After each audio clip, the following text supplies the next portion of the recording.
पाखंड अविद्या। और जब ऋषि दयानंद का प्रादुर्भाव हुआ, उन्होंने हमको जीने की कला सिखाई,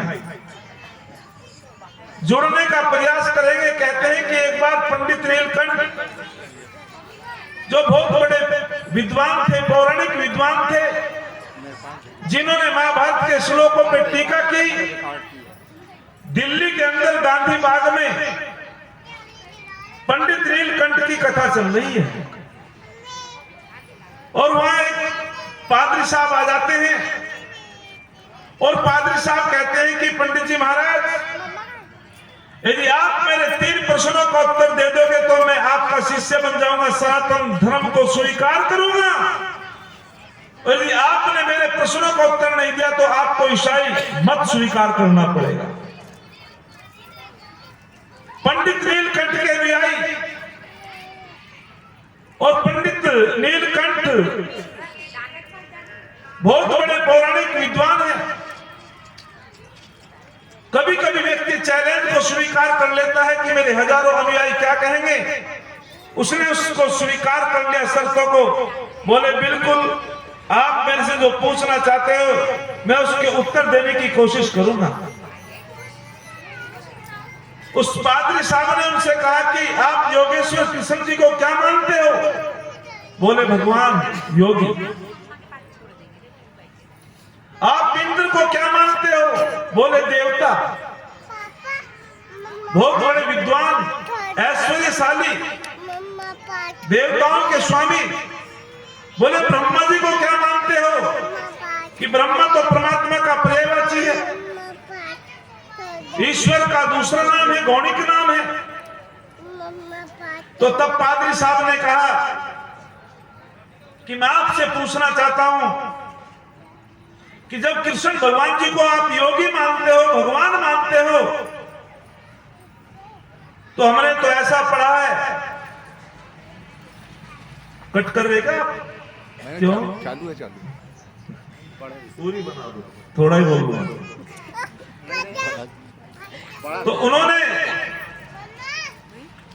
कहा जब योगेश्वर कृष्ण जी को तुम भगवान मानते हो तो हमने तो पढ़ा है कि तुम्हारे कृष्ण भगवान लड़कियों के स्नान करते हुए लड़कियों के कपड़े उठा करके पेड़ पर चढ़ जाते थे और हमारे ईसा मसीह ने पूरी धरती के पाप की गठरी बांध करके वे सूली पे चढ़ गए थे। बोलो महान तुम्हारा कृष्ण है या हमारा ईसा मसीह है?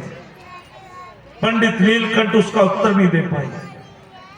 उन्हीं की भागवत की बात उनके सामने प्रस्तुत कर दी और कहा कि तुम इंद्र को देवताओं का स्वामी कहते हो। इंद्र ने तो गौतम ऋषि की पत्नी के साथ में दुष्कर्म किया। तुम ब्रह्मा को भगवान कहते हो, उन्होंने तो अपनी पुत्री के साथ में दुष्कर्म किया। इन प्रश्नों का उत्तर दे नहीं पाए और पंडित नीलकंठ मौन हो गए और वे बार बार कहने लगे कि बताओ उसका समाधान कुछ है। लेकिन इसका समाधान उनके पास कुछ नहीं था। क्यों? क्योंकि भागवत कथा में बातें सारी प्रक्षिप्त हैं। और कैसे कैसे प्रक्षेप लगाए कि शंकर भगवान जी कहीं घूमने के लिए चले गए, शंकर भगवान जी कहीं दूर चले गए, यात्रा पे चले गए और पार्वती जी को स्नान करना था। बोले यहां तो कोई है नहीं और मैं स्नान करूंगी, यदि कोई बाहर से आ जाएगा सुरक्षा कौन करेगा? तो पार्वती जी ने जो है अपने मन से एक लड़के को तैयार कर लिया, उत्पन्न कर लिया और वो लड़का मन से तैयार हो गया महल से और उसे खड़ा कर दिया दरवाजे पर कि जब मैं स्नान करती रहूंगी, यदि कोई बाहर से आ जाए उसको घुसने मत देना अंदर। शंकर भगवान जी वापिस आए। शंकर ने कहा तू कौन? बोले तू कौन? बोले तुम कौन हो? बोले तुम कौन हो? बोले मैं तो घर का मालिक हूं। बोले मैं घर में नहीं बढ़ने दूंगा।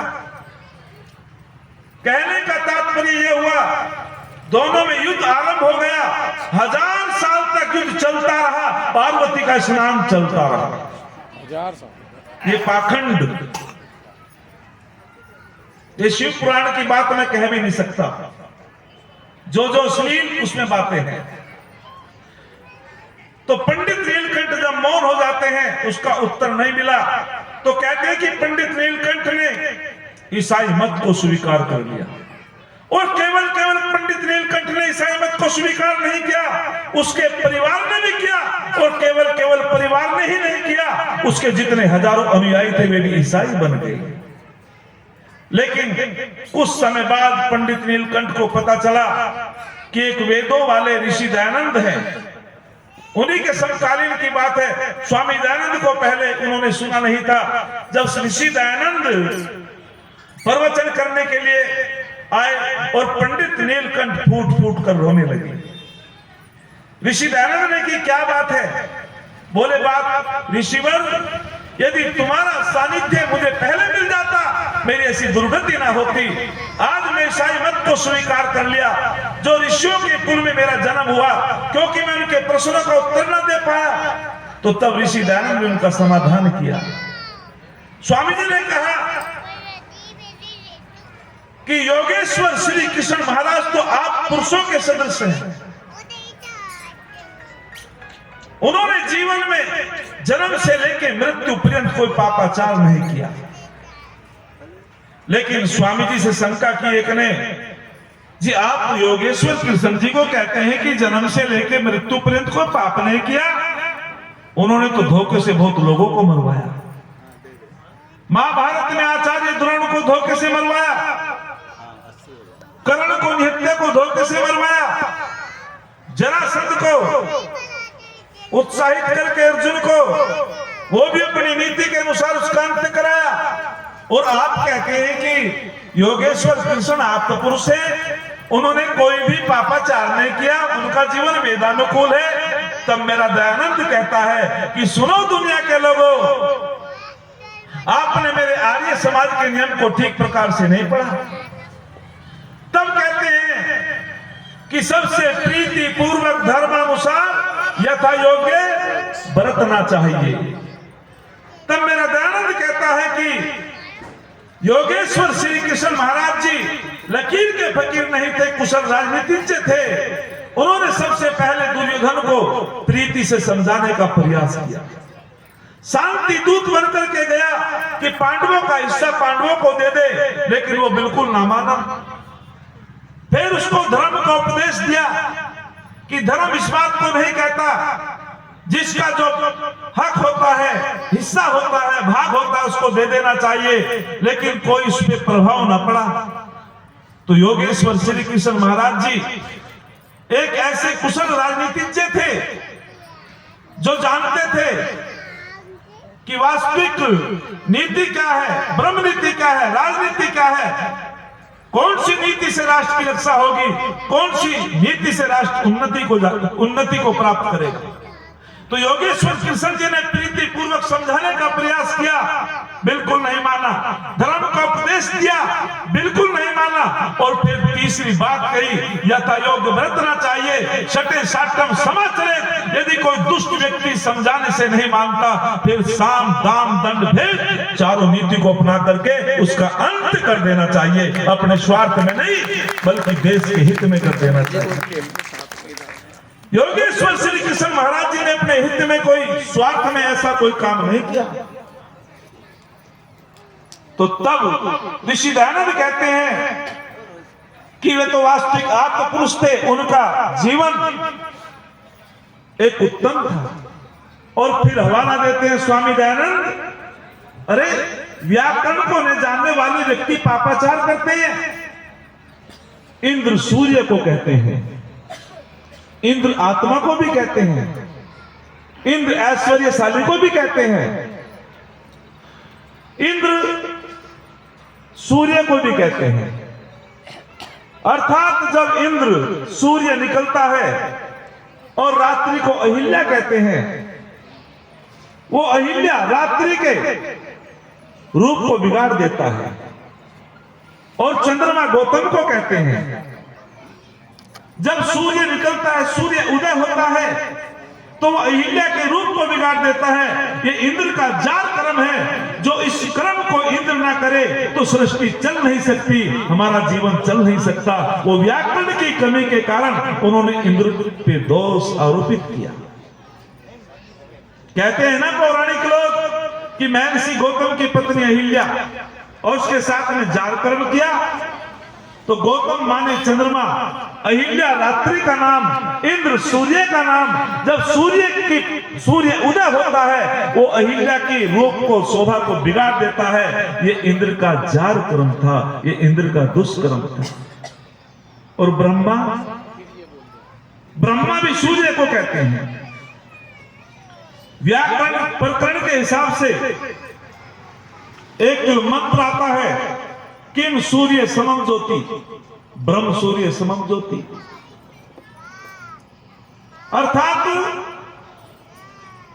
सूर्य के समान किसकी ज्योति है? तुम्हारा कहा ब्रह्म की ज्योति है। बोले ब्रह्म तो परमात्मा को कहा गया, हजारों लाखों मिलकर के सूर्य भी ब्रह्म के बराबर नहीं हो सकते। तो वहां विद्वान समझाते हैं, वेद हमको समझाता है कि प्रकरण के हिसाब से ब्रह्म के कई अर्थ होते हैं, या ब्रह्म का अर्थ तत्व ज्ञान है।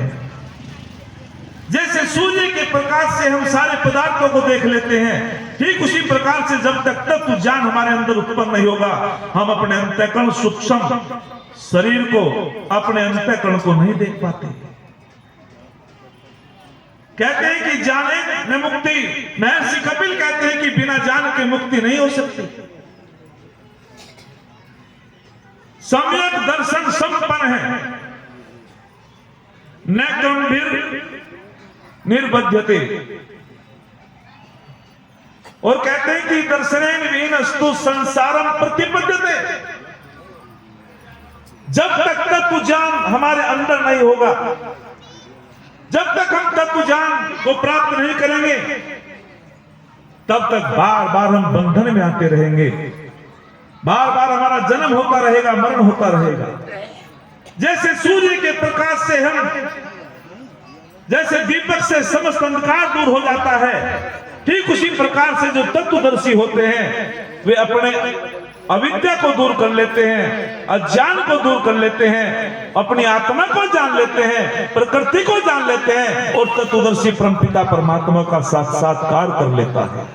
वो बार बार जन्म मरण के चक्कर से छूट जाता है। ज्ञान भी चार प्रकार का होता है। एक होता है शाब्दिक ज्ञान, हमने पुस्तकों में पढ़ा क्रोध नहीं करना चाहिए लेकिन करते हैं। हमने पुस्तकों में पढ़ा शराब नहीं पीनी चाहिए लेकिन पीते हैं। हमने पुस्तकों में पढ़ा जुआ नहीं खेलना चाहिए लेकिन खेलते हैं। अर्थात जो शाब्दिक ज्ञान होता है आचरण में नहीं होता है, यह भय उत्पन्न करने वाला होता है। और एक होता है भ्रमात्मक ज्ञान। भ्रम कब पैदा होता है? जब कुछ कुछ ज्ञान होता है, कुछ कुछ अज्ञान होता है, कुछ कुछ अंधकार होता है, कुछ कुछ प्रकाश होता है। ऐसी स्थिति में व्यक्ति भ्रमित हो जाता है। पड़ी तो रस्सी और बोलो समझ क्या बैठे सांप। लेकिन जब प्रकाश की व्यवस्था होती है, अरे ये तो रस्सी है, और हम उसको सांप मान बैठे, और फिर उसका भय दूर हो जाता है। जब भ्रम हो जाता है, घरों में झगड़े हो जाते हैं। योगेंद्र जी कहते हैं कि हमारे भारत का व्यक्ति चीन से एक दर्पण लिया, शीशा, और अलमारी में उसने लाकर के रख दिया, और वो सर्विस करने वाला व्यक्ति था, स्नान करके अपने बालों को संवारता था और फिर ताला लगा करके चला जाता था। एक दिन वो लेट हो गया, जल्दी में ताला भेड़ना भूल गया। अब अलमारी के सामने जैसे वो नौजवान आता था और दर्पण के शीशे के सामने बड़ा मुस्कुराता था, पत्नी को भ्रम हो गया। पत्नी ने सोचा अलमारी में क्या है, अलमारी के सामने मेरे पतिदेव बड़े मुस्कुराते हैं और हमसे तो इतनी मुस्कुरा के बात नहीं करते। अब जैसे उसने देखा तो अलमारी खुली हुई है, और अलमारी के सामने जब उसकी पत्नी आई तो पत्नी ने आकर के देखा, अरे ये है इसका तो, ये जो मुस्कुराने का कारण ये है, ये तो कोई मेरे जैसी सुंदर दूसरी युवती ले आया इसलिए मेरे से बात कम करता है, इससे ज्यादा करता है, भ्रम हो गया।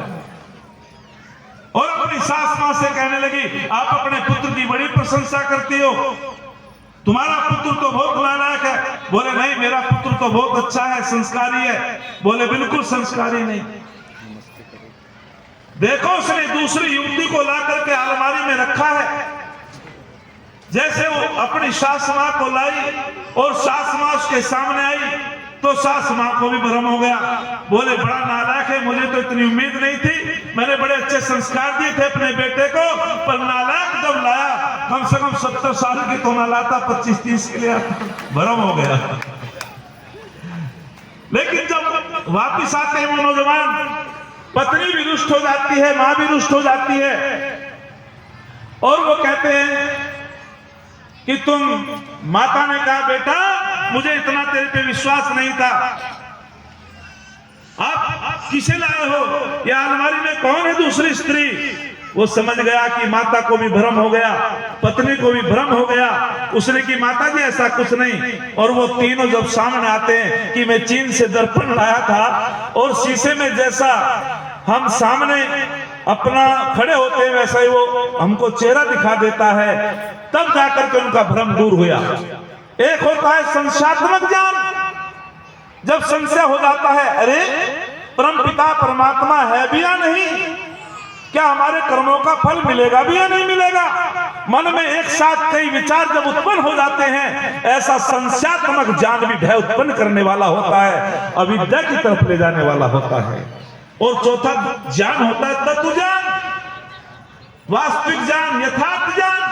जब तत्वदर्शी हो जाता है योगी ऋषि, वो जान लेता है कि प्रकृति क्या है, आत्मा क्या है, परमपिता परमात्मा का स्वरूप क्या है, और जब वो तत्व ज्ञान को प्राप्त कर लेता है, वो भय से दूर हो जाता है, जन्म मरण के चक्र से छूट जाता है, उसका यह लोक भी सुधर जाता है, पर लोक भी सुधर जाता है। इसलिए आपको तत्वदर्शी होना चाहिए। जब तक हम अपनी आत्मा को नहीं जानेंगे, तो मैं आपके बीच में बता रहा था कि उसने कहा कि ब्रह्मा को तुम भगवान मानते हो, ब्रह्मा ने तो अपनी पुत्रियों के साथ दुष्कर्म किया।